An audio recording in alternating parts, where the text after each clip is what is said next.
नमस्कार, प्रणाम। आप लोग का स्वागत है हमारे चैनल में, रानी देवी कुमारी ऑफिशियल चैनल में। आज मैं लेकर आई हूँ बेटी सहाना गीत। बहुत प्यारा सा, सुंदर सा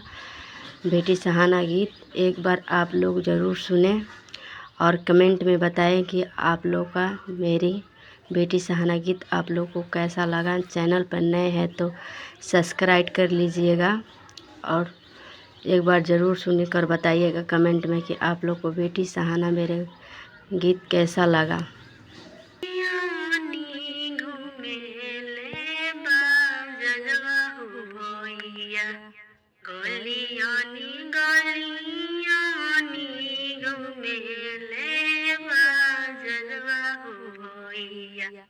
किंदी पापा मोती के हो साड़िया,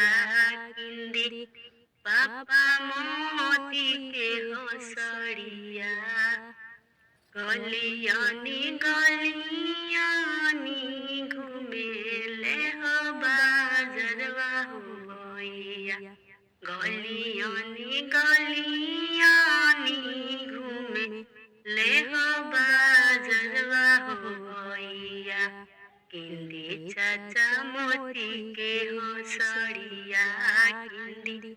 चाचा मोती के हो साड़िया,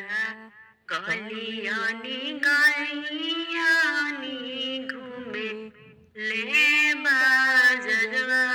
होइया, किंदी भैया मोती के हो साड़िया, किंदी भैया मोती के हो साड़िया, तू तो जन्म लो बेटी गरीब के हो घरवा का, पैबा मोती के हो साड़िया का, पैबा मोती के हो साड़िया, तू तो जन्म लो बेटी गरीब के हो घरवा का,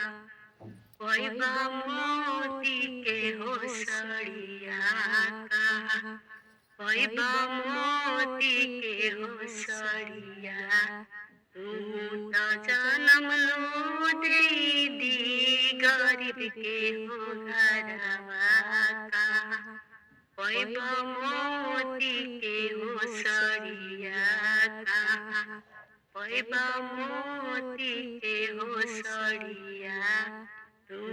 तो जन्म लो दीदी गरीब के हो घरवा का, पैबा मोती के हो साड़िया का, पैबा मोती के हो साड़िया, तोहरा के बिहाव बेटी रजवा के हो घरे उहे,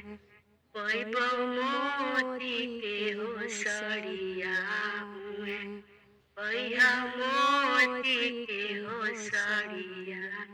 तोहरा के बिहाव बेटी रजवा के हो घरे उहे,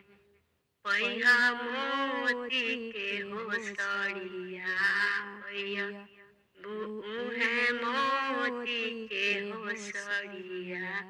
तोहरा के बिहाव दीदी रजवा के हो घरे उहे, पैया मोती के हो साड़िया उहे, पैया मोती के हो साड़िया।